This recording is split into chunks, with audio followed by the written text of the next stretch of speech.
All right, what's up, my people? Jake Fletcher here, your host of the Jake Fletcher Show, and we've got a very deep one for you guys this week.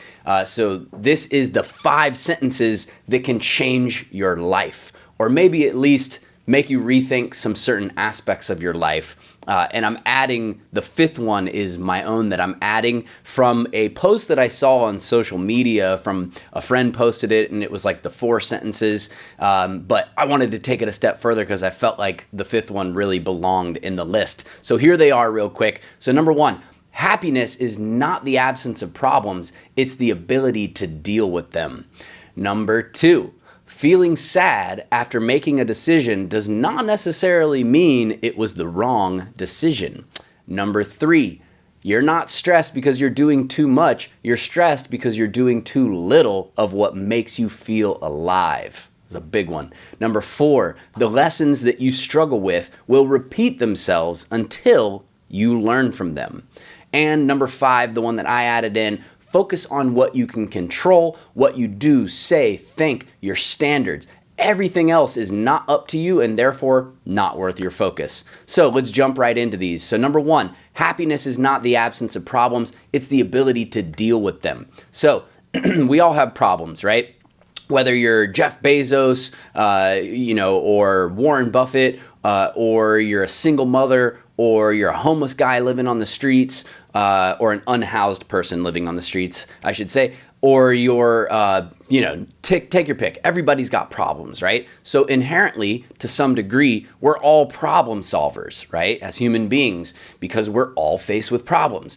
And throughout life, we graduate to different levels of ability in dealing with these problems, right? So for example, when you're a level 1 problem solver, you can handle a level 1 problem. It might seem, somewhat moderately tough, but you'll be able to handle that level 1 problem, whereas a level 3 problem might seem damn near impossible. However, when you graduate to a level 5 problem solver, then those level 1 problems are easy. The level 3 problem, it becomes easy, right? And so on and so forth, right? So when we graduate to a level 50 problem solver, those level 1 problems are like, we don't even think about them anymore. The level 3, the level 5, even level 20, once you're level 50 or level 30, 40, they're going to seem so much easier than when you were at that skill level of being able to solve the level 20 problems or the level 30 as your max, right? So as we get better at handling these problems, they get easier to handle, right? As our skill level increases, and we have less stress and should be able to enjoy life more and be happier and happier as time goes on, right? So there should be, that being said, there should be a correlation, right, between directly increasing our skills and increasing our happiness at the same time, right? And now I know money is a huge aspect of this. I'm not pretending like it's not. Of course it is. But guess what? It's another problem to solve, right? So thankfully we can work on that money issue and, it'll help us to level up our skill sets with dealing with problems. So as you have more money to be able to deal with problems, you can pay for those problems to get taken care of, whereas before you wouldn't have been able to do that, right? So money, having a lack of money, or whatever, your money situation is another problem, and I use that word in quotes because we're referring to solving problems. It's another issue. It's another problem to solve, right? And also refer to that rule number 5 about only worrying about what you can control and everything else isn't worth sweating the load, right? Because if it's not a problem that you can solve, then don't waste your time worrying about it, right? Okay. Number 2, feeling sad after making a decision does not necessarily mean it was the wrong decision. So this one really hit home for me because it made me think about when I left the music industry. And it was a really tough decision for me. And I felt pretty sad about it for a little while, There was a weight lifted off of my shoulders, but at the same time, there was conflicting feelings because I did feel pretty sad about it for a while. I felt sad about, the experiences that I was leaving behind, how it was affecting my friends, my bandmates, how it affected the fans who were, loved the music. And, it really resonated with me because it's true. Sometimes you make a decision that it's a tough decision, but you have to make it. and you're going to feel sad afterwards. Doesn't mean that it was the wrong decision. It's just, human emotion, right? And here's another example, leaving a relationship that wasn't meant to be. It's a really hard thing to do, right? Or more examples, changing careers, moving to a different area. You always want, in my opinion, this is what I do, is a pros and cons analysis with the T chart. All right. So bust out your T chart. Okay. And you're going to draw, if you've never done a T-chart, line at the top, line down the middle. On one side goes the pros or the benefits of doing something. On the other side goes the cons or the downsides of doing something, right? So that's going to help you really be able to figure out what's the best move to make. And I've used this, I still use this to this day. I think we forget about T-charts and the benefits of using them because it's something that we learn in second grade or first grade or something, right? So if you've identified that a decision will be better for you, the next thing you need to do is just trust yourself, embrace it wholeheartedly, and lean into it, okay? I have this thing that I've said forever called the 10-degree lean, and I initially coined that in when I used to teach music, and what it meant was when you're standing straight up, you're stagnant, right? Whereas music moves, it moves forward. So you want to lean forward into the music, right? So instead of standing straight up while you're singing, I would teach my students, have a little bit of a lean forward, and that's going to help you to ride the tempo. Same thing in life. You want to lean into your decisions. You want to lean into whatever it is that you're doing. If something's worth doing, then it's worth doing right? That's a quote from my late grandfather, rest in peace, Big Frank. But he used to always say, boy, if you're going to do something, you might as well do it right. And it's true, and that's a variation on other sayings, if something's worth doing, it's worth doing well, et cetera, right? So lean into that decision, trust yourself, embrace it wholeheartedly because you've already identified that it's the right decision to make, okay? So number 3, you're not stressed because you're doing too much. You're stressed because you're doing too little of what actually makes you feel alive. This is a heavy one. And don't get it twisted. You can be doing too much and be stressed at the same time. But it's not because you're doing too much. It's because you're doing too little of what actually makes you feel happy and makes you feel alive, okay? So try doing all of that stuff that you're doing, but incorporate the stuff that makes you happy and feel alive and see how much stress that you eliminate, okay? And see how much better your days become.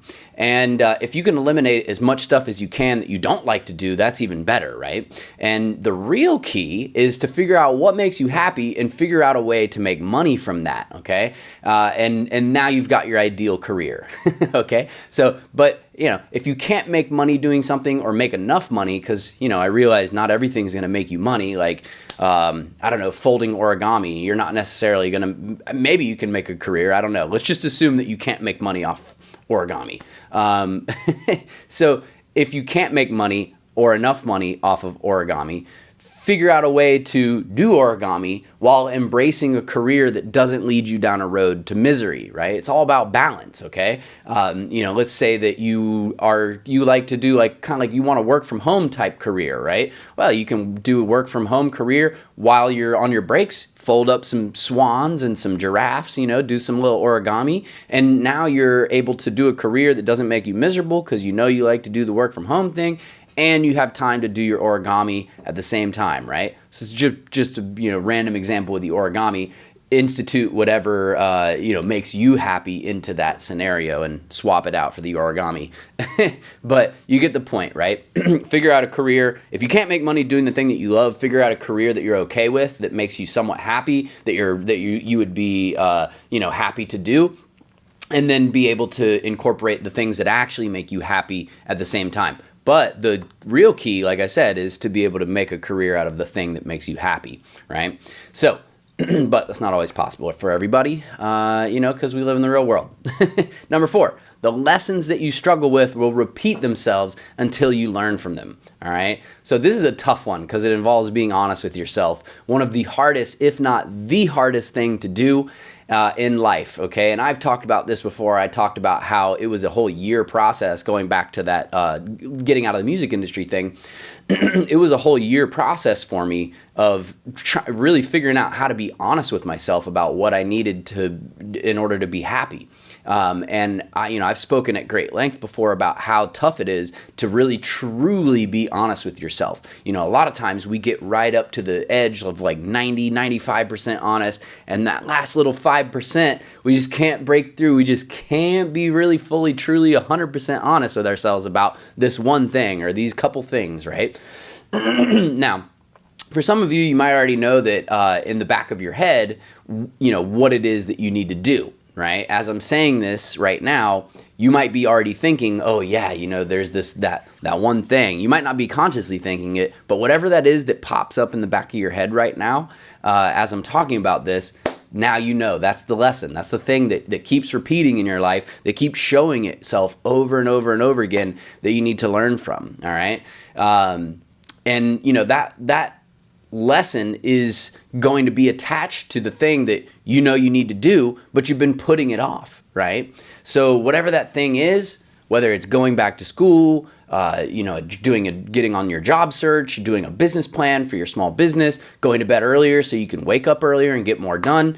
It can also be related to personality or character traits. Like, do you look around and you get upset because all you see in the world is how much other people frustrate you, or you think everyone is stupid or ignorant? Ask yourself, what kind of projection might that be? That you're putting on to other people, and what does it really say about you? Okay, so watch those projections, and remember, the things that we dislike most in others are often the characteristics that we like least in ourselves. Okay, and and beyond that, and this lesson can really extend to so many things. It's impossible to encapsulate it all, so you really have to do the deep digging yourself to figure out what lessons you keep repeating because you haven't learned from them yet. Okay? Are you constantly having money trouble, relationship troubles? Are you constantly depressed, have anxiety? You name it. There are endless lessons to learn for each of us because we all have a different path, right? But it all starts with being honest with yourself. Because if you can't be honest with yourself, how can you expect honesty from the people and the world around you? Okay, so that's a heavy one, And as an aside, whenever I talk about any of this self-development stuff, I'm not coming from a place of, hey, I'm an expert on all this, I've mastered everything. No, this is often stuff that I'm working on myself, right? Because nobody's perfect, but I think about this stuff a lot, and I try to contextualize it. I try to put it into words where it might help and benefit other people, right? So I'm not coming at you from hey, I'm an expert, Jake, the human psychology master. I'm coming at a place of like, I've been through the trenches. You know what I mean? I've been out here. I got my elbows and my knees are scuffed up because I've been falling over and over again. But I constantly, every day, am trying to get better. And that's what I feel like gives me the ability or the right to even speak on this type of stuff. So number 5, this is the one that I added in on my own, and this is kind of a Stoic philosophy actually, which is focus on what you can control, focus on what you do, what you say, what you think, your standards, because everything else is not up to you and therefore not worth your focus, right? So we all have a finite amount of, time in the day. We all have a finite amount of energy within ourselves that we can expend. And, this one's really kind of self-explanatory. You just have to embrace it. In order to embrace it, though, you're going to have to think about your life. Think about the things that you tend to worry about, focus on, etc., and ask yourself, can you control that thing? If not, then don't spend much time on it, right? It's as simple as that. Or any time at all if you can help it. And to really embody this principle at an advanced level, you can practice catching yourself in the moment and asking yourself if you have control over whatever it is. For example, someone cuts you off in traffic, and as you're getting upset, you catch yourself and say, hold on, can I control this? Nope, they're the one who cut you off, right? And it already happened. So why elevate your stress levels? Right? Why spend any brain power or time on it?